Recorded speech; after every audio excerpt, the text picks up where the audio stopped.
Dios bendiga a mis amigos, mis hermanos en Cristo, mis familiares, donde quiera que usted se encuentre en este momento. Es mi deseo y mi oración que usted sea fortalecido en el Señor, que la presencia de Dios le dé la fuerza para seguir adelante. Hoy quiero traer una reflexión bíblica basada en el libro de Ruth.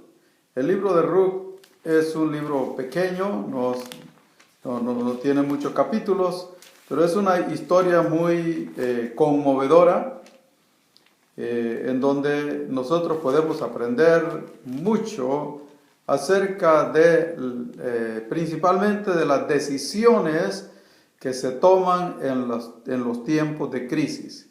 Hoy quiero basar mi reflexión en esa palabra, decisiones tomadas en tiempo de crisis. Muy importante entonces es que tengamos cuidado de las decisiones que tomamos cuando estamos atribulados, cuando estamos en una crisis. ¿Por qué? Porque el diablo es tentador y el diablo se aprovecha de las crisis nuestras, de las necesidades nuestras para ofrecernos lo de él, para tentarnos y hacernos fallar, hacernos fracasar. Cuando el diablo tentó a Jesucristo, cuando Jesús tenía hambre, el diablo le dijo: ¿tienes hambre? Haz que estas piedras se conviertan en pan. Así que el diablo va a aprovechar la crisis que nosotros estemos pasando para hacernos flaquear, para hacernos fallar en la fe, para que tomemos decisiones equivocadas. El libro de Ruth es un libro muy importante para todo cristiano, que debemos de tomarlo en cuenta para que no tomemos decisiones a la ligera en tiempos de crisis, cuando la fe nos está fallando, porque a todos nos falla la fe en algún momento. El libro de Ruth está después del libro de Jueces, y el libro de Jueces termina diciendo: en estos días no había rey en Israel, cada uno hacía lo que bien le parecía. Y el libro de Ruth comienza diciendo: aconteció en los días que gobernaban los jueces, que hubo hambre en la tierra, y un varón de Belén de Judá fue a morar en los campos de Moab, él y su mujer y 2 hijos suyos. Note usted entonces la historia, que concuerda con que era el tiempo de los jueces y era el final del tiempo de los jueces, en el tiempo en que existió esta familia de Elimelech, Noemí y sus 2 hijos. El nombre de sus 2 hijos dice que el nombre del varón era Elimelech, y el de sus 2 hijos Mahlón y Kelión, y el nombre de la esposa de Elimelech era Noemí. Pero Ruth, ¿por qué el nombre de Ruth en el libro? Porque Ruth llegó a ser una de las nueras de Noemí, una de las esposas de los hijos, de uno de los hijos de Elimelech y Noemí. La historia nos dice que en ese tiempo aconteció que en los días que gobernaban los jueces, que hubo hambre en la tierra. La crisis que estaba sucediendo en el pueblo de Belén, en el pueblo de Jerusalén, en la capital de los hebreos, era que había escasez de recursos básicos, había falta de alimentos, era una crisis fuerte, y no hay mayor crisis que cuando no hay comida en la casa.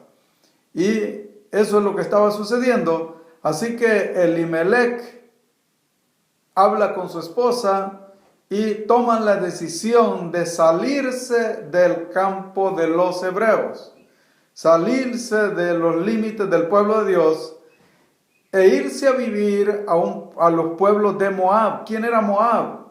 Moab era un pueblo que había sido enemigo por muchos años ya, enemigo del pueblo hebreo, aunque eran ciertos parientes de los hebreos, porque Moab era descendiente de Lot, y Lot era sobrino de Abraham, y los hebreos eran descendientes de Abraham. Así que los moabitas eran descendientes de un sobrino de Abraham, descendientes de Lot. la historia nos enseña que los moabitas eran producto del pecado que cometió Lot con una de sus hijas por causa de haber desobedecido a Dios y no hacer las cosas como Dios se lo mandó a la hora de salir de Sodoma y de Gomorra. Bueno, esa es otra historia, pero los moabitas entonces eran un pueblo malo, un pueblo que no temía a Dios, un pueblo que adoraban ídolos, un pueblo que se había opuesto y le habían hecho guerra a los hebreos, pero Elimelech oye decir que en los campos de Moab hay comida. Y a esto es lo que me quiero referir en esta hora. Las decisiones que tomamos en tiempo de crisis nos pueden llevar a refugiarnos en campos enemigos, en el lado contrario a la voluntad de Dios. Ellos se fueron a vivir a tierra de Moab y estando en tierra de Moab comenzaron a batallar. ¿Por qué? Porque los moabitas no temían a Dios, ellos conocían la palabra de Dios y eso los puso en aprietos, en dificultad con los moabitas, porque los moabitas adoraban ídolos y ellos no adoraban ídolos. Entonces comenzaron a verlos los moabitas como gente extraña, como gente diferente, y eso les trajo problemas al grado de que, según se cree, los hijos de Elimelech fueron asesinados por los moabitas, y aún Elimelech también fue asesinado por los moabitas, quedando así Noemí viuda y sin los dos hijos. Y queda con sus dos nueras, porque ya los muchachos habían crecido, se habían casado con mujeres moabitas. Cuando llegaron a Moab eran quizás adolescentes, eran jovencitos, eran quizás niños, pero crecieron ahí y tomaron mujeres como esposas en Moab. Esto les trajo grandes dificultades y Noemí vino a quedar viuda y con sus dos nueras. Una de las nueras, cuando Noemí le aconseja que se quede en Moab, porque Noemí ha decidido regresar a Belén, una de las nueras se queda en Moab, pero la otra, que se llama Ruth, decide seguir a Noemí y le dice: no me pidas que te deje ni que me aparte de ti, porque donde tú vayas yo iré, tu pueblo será mi pueblo y tu Dios será mi Dios. La mujer había conocido ya al Dios de los hebreos, posiblemente su esposo le había hablado acerca de ese Dios y ella había creído en el Dios de los hebreos y decide seguir a su suegra.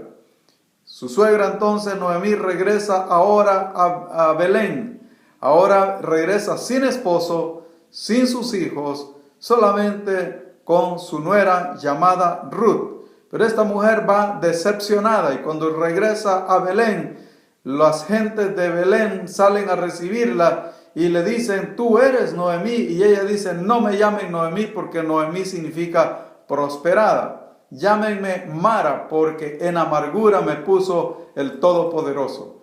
Entonces salió como una mujer prosperada, aunque salió en tiempos de hambruna. Y regresó peor que como salió, regresó amargada por la decisión que tomó. El tema de hoy, la reflexión de hoy, es que tengamos cuidado en las decisiones que tomamos cuando estamos en tiempo de crisis, porque en tiempo de crisis la fe flaquea. Pero tengamos cuidado de no tomar decisiones a la ligera y pasarnos al campo enemigo, donde nos va a ir peor, como le fue a Noemí y a Elimelech. Hoy estamos enfrentando una crisis y el diablo se aprovecha de las crisis para tentarnos, para desesperarnos y que tomemos decisiones equivocadas que después nos podemos lamentar por ello. Hay gente en estos días que la ley le ha dicho, los gobiernos le han dicho: quédate en casa, pero la gente por la desesperación sale de casa. Algunos, sé que algunos, por ejemplo, estilistas, han tenido que salir de sus casas para ir a buscar el dinero para el sustento de la familia, porque han entrado en una crisis de escasez y necesitan darle de comer a sus hijos, y es entendible, pero hay que poner en la balanza el riesgo a tomar. Si por ir a recoger unos 300, 400 dólares, vas a agarrar el virus y vas a morir, entonces vas a dejar protegida a tu familia y posiblemente puedas contagiar a tu familia, y los 400 dólares que conseguiste no van a servir de mucho. Entonces hay que poner en la balanza el peligro ante la decisión que se ha de tomar. Tomemos las precauciones necesarias y no tomemos decisiones por desesperación en las cuales vamos a fracasar y va a fracasar la familia. Tengamos cuidado. Yo no sé dónde usted me está escuchando, quizás me está escuchando en El Salvador, quizás me está escuchando en Guatemala, en México o aquí en los Estados Unidos. Las reglas de cuarentena en cada país son un poco diferentes, pero parecidas a la vez, porque todos estamos corriendo el riesgo de contagio. Así que tengamos cuidado a la hora de tomar decisiones, que no nos dejemos llevar por la crisis y tomemos decisiones equivocadas en donde regresemos como regresó Noemí. Salió de Belén con su esposo y con sus 2 hijos y regresó sin esposo y sin sus hijos y con una nuera que no era ni del pueblo hebreo y tuvo que batallar para poder sobrevivir una vez que regresó y para poder defenderla de los hebreos, porque era una moabita y los moabitas tenían fama de idólatras y un idólatra no podía vivir entre los hebreos, tenía que ser enjuiciado por los hebreos. Así que cuidado, mis amados, cuando tome decisiones en tiempo de crisis. Cuando tomamos decisiones en tiempo de crisis, a veces no medimos las consecuencias y el remedio viene a ser peor que la enfermedad. Que Dios le bendiga y le dé una mente amplia, serena, calmada, para tomar la decisión correcta y no arriesgar su vida ni la de su familia.